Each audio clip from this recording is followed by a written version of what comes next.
Il était une fois une jeune fille nommée Maya, qui vivait dans une petite ville tranquille entourée de montagnes. Elle aimait la nature et passait beaucoup de temps à explorer les bois et les collines qui l'entouraient. Elle aimait surtout grimper jusqu'au sommet de la montagne la plus haute et y contempler le paysage. Un jour, alors qu'elle atteignait le sommet de la montagne, elle vit un énorme aigle doré survoler la crête et disparaître derrière une colline. Intriguée, Maya décida de suivre l'aigle pour voir où il allait. Elle marcha pendant des heures, à travers les forêts denses et les champs vallonnés, jusqu'à ce qu'elle arrive dans un vaste désert. Elle ne savait pas comment elle avait pu se retrouver là, mais elle était déterminée à continuer sa quête. Elle traversa le désert brûlant et arriva finalement à une grande ville située au bord de la mer. La ville était magnifique, avec des rues pavées et des bâtiments en pierre élégants. Maya fut immédiatement fascinée par la ville et commença à l'explorer. Elle découvrit des jardins luxuriants, des fontaines magnifiques et des marchés animés remplis d'odeurs délicieuses. Mais bientôt, Maya découvrit que la ville était en danger. Un sorcier maléfique avait jeté un sortilège sur la ville, la faisant lentement disparaître.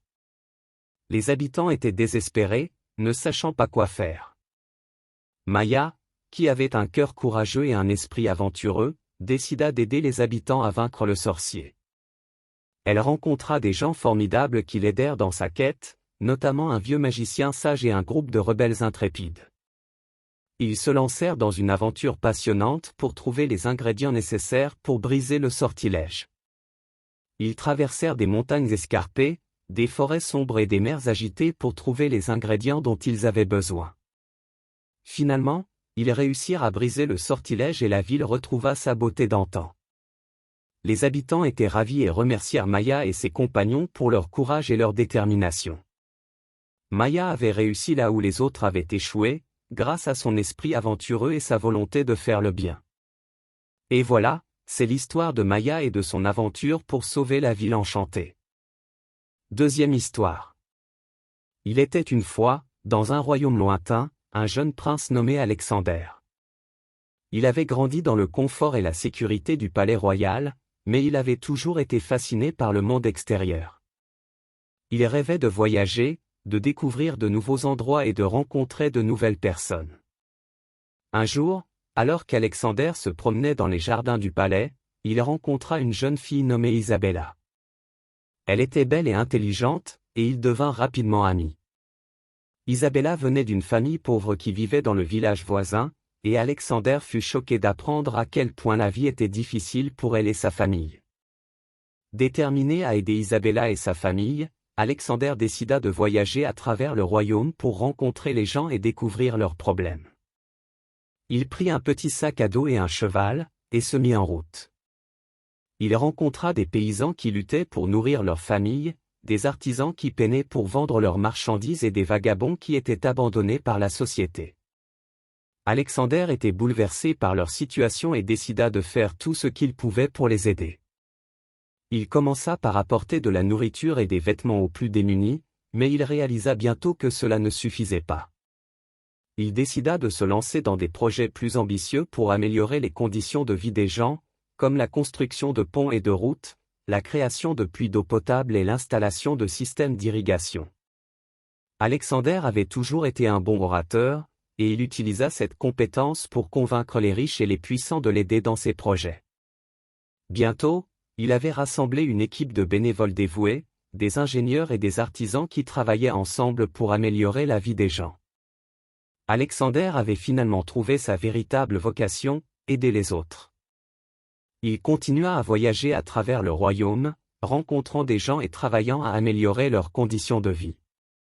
Il devint une légende dans tout le pays, connu sous le nom de « Prince des gens ». Finalement, Alexander rentra au palais royal, mais il avait changé. Il avait compris que sa véritable mission était de servir les autres, et il savait maintenant qu'il pouvait faire une différence dans le monde. Il continua à travailler pour aider les gens, en utilisant sa position de prince pour faire le bien.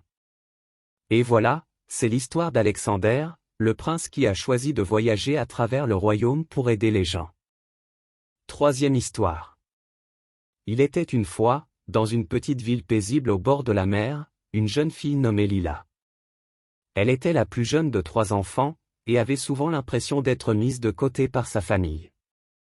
Elle passait beaucoup de temps à se promener seule sur la plage, en écoutant le bruit des vagues et en rêvant d'aventure. Un jour, alors qu'elle marchait sur la plage, elle vit une petite bouteille en verre qui avait été jetée sur le rivage. Curieuse, elle la ramassa et en sortit un petit parchemin enroulé à l'intérieur. Le parchemin contenait un message mystérieux, écrit dans une langue étrange que Lila ne pouvait pas comprendre. Elle se mit en tête de découvrir ce que cela signifiait, et commença à chercher des indices. Elle se rendit dans la bibliothèque de la ville, où elle passa des heures à étudier les langues anciennes et à essayer de déchiffrer le message.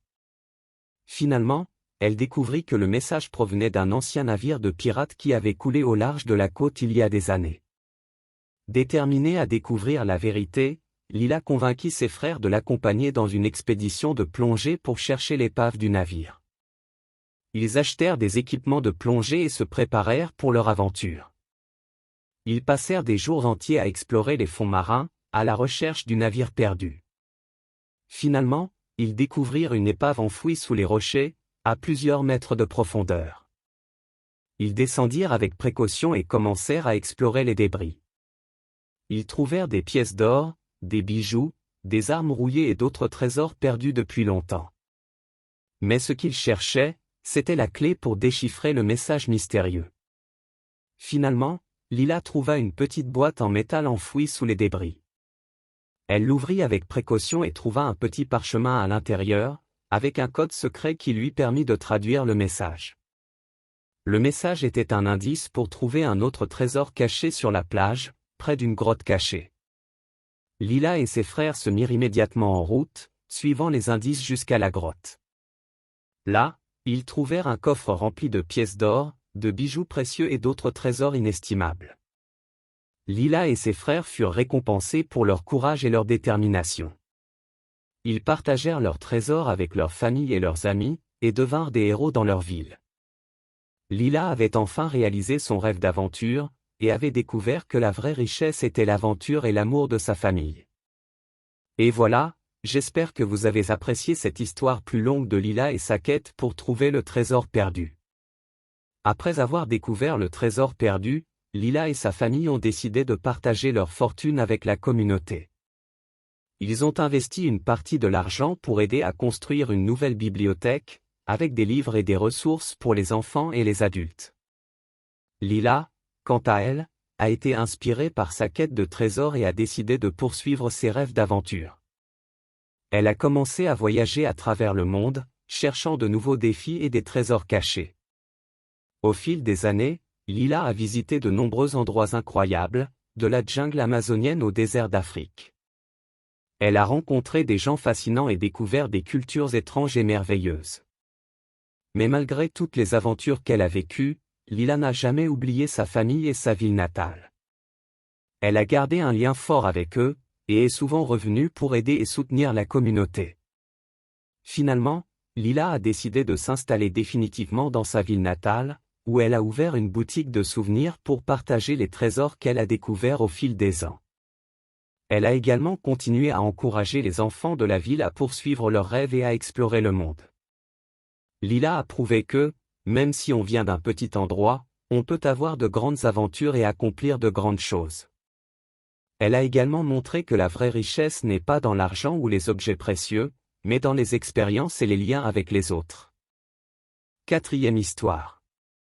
Je vais vous raconter l'histoire de Jonathan, un jeune garçon qui rêvait de devenir pilote d'avion depuis qu'il était enfant.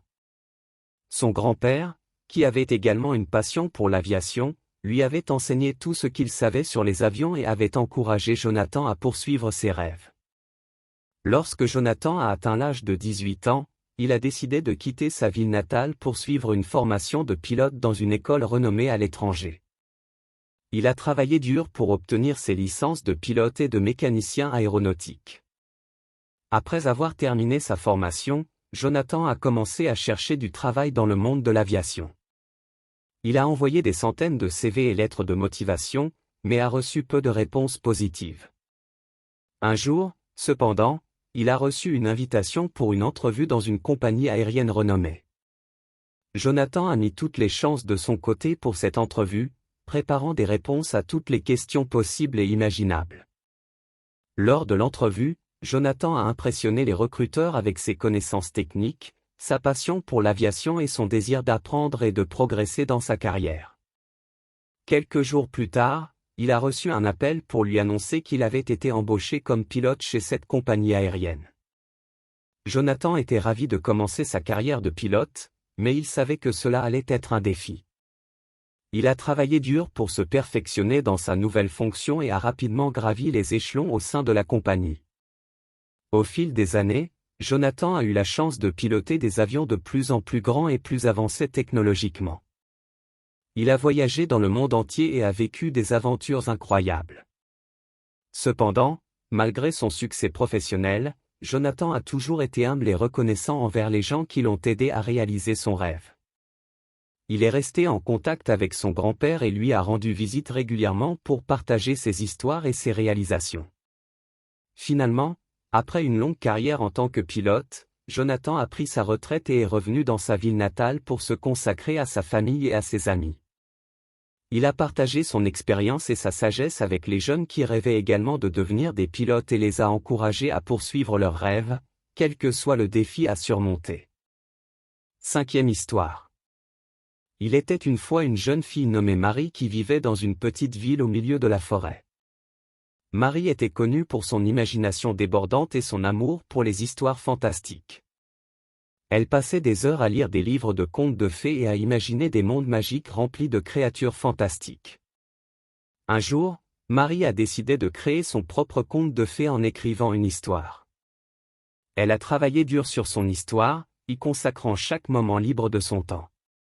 Finalement, elle a créé un monde incroyable rempli de dragons, de licornes et de fées, un monde où tout était possible.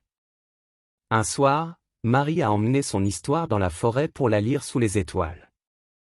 Alors qu'elle lisait, quelque chose de magique s'est produit, les personnages de son histoire ont commencé à prendre vie. Un dragon a jailli des pages de son livre, suivi d'une fée et d'une licorne. Marie a été stupéfaite et a du mal à y croire, mais elle a vite réalisé que c'était réel. Les créatures fantastiques étaient là, en chair et en os, et semblaient prêtes à vivre une aventure. Marie a décidé de les suivre et de voir où ils allaient. Au fil des jours, Marie a parcouru des endroits incroyables aux côtés de ses nouveaux amis. Ils ont volé sur le dos du dragon, ont exploré des forêts magiques et ont rencontré des personnages fantastiques. Marie était émerveillée par tout ce qu'elle voyait, et elle a compris que son imagination était bien plus puissante qu'elle ne l'aurait jamais imaginé. Finalement, le temps est venu pour Marie de retourner chez elle. Elle a dit au revoir à ses amis fantastiques, mais elle savait qu'ils étaient toujours là, quelque part dans les pages de son histoire. De retour chez elle, Marie a décidé de partager son histoire avec le monde. Elle a envoyé son livre à un éditeur, qui l'a aimé et a décidé de le publier. L'histoire de Marie est devenue un best-seller et a été lue par des millions de personnes dans le monde entier.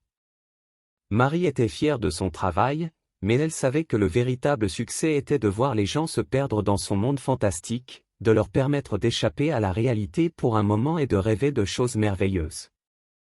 Elle a continué à écrire des histoires fantastiques tout au long de sa vie, inspirant de nouvelles générations d'enfants à poursuivre leurs rêves et à croire en la magie.